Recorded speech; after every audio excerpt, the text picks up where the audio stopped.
Et si le calme était une force que beaucoup sous-estiment?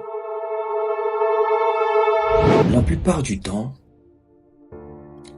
on associe souvent le pouvoir au bruit, à la capacité de répondre vite et fort. Mais, dans une pièce tendue,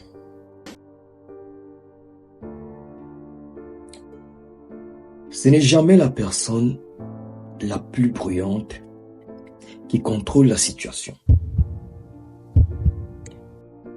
C'est souvent celle qui parle peu, qui écoute et qui ne se précipite pas. Et si le calme était une force que beaucoup sous-estiment? J'ai dû assister à une scène très simple. Deux personnes qui sont en désaccord. L'une parlait vite et fort, expliquait ses intentions, justifiait chaque phrase, montait en intensité. Mais l'autre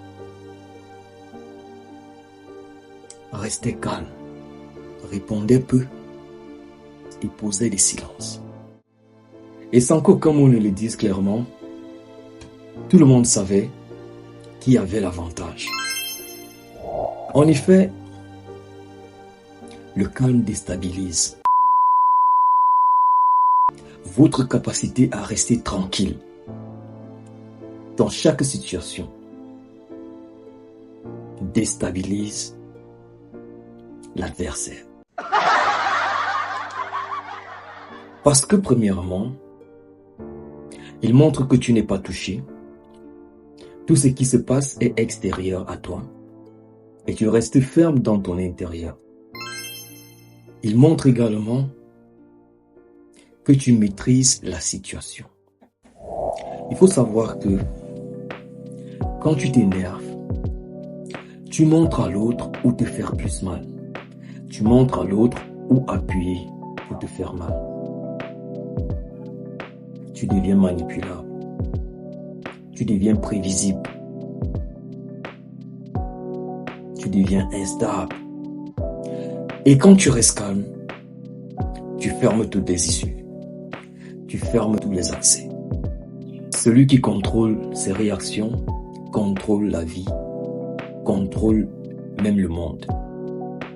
Car le calme n'est pas une absence de force, mais une force maîtrisée.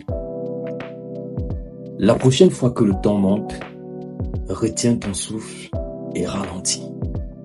Observe l'adversaire se perdre. Regarde-le exposer sa faiblesse jusqu'à ce qu'il se sente ridicule. Et si ce type de maîtrise t'intéresse, alors reste attentif. Ici, on apprend à gagner sans s'agiter. La maîtrise de soi, le respect, le calme, la lucidité et du recul. Merci.